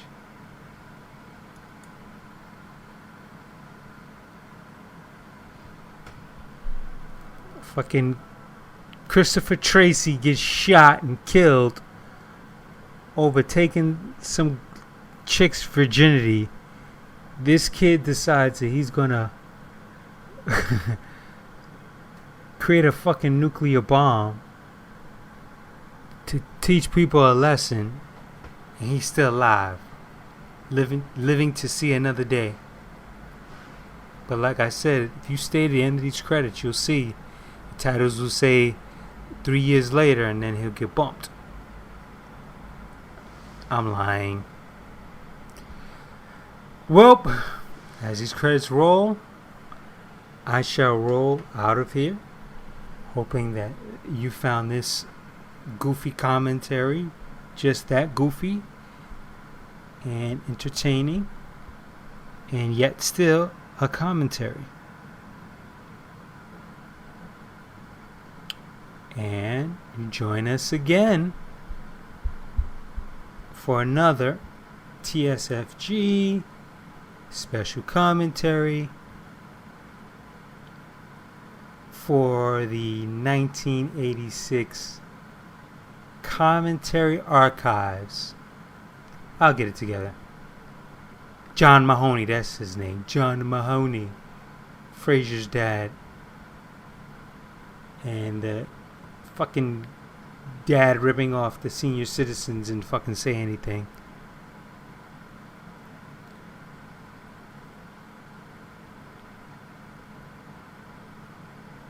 It's fucking up-tempo music, man. It's killing me. Short Line Bus. Jim Henson.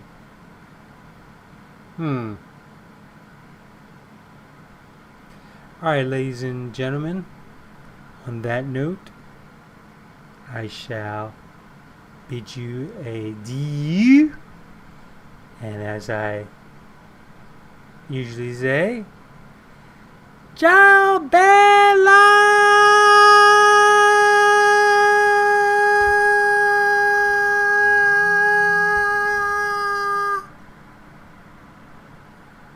The Manhattan Project.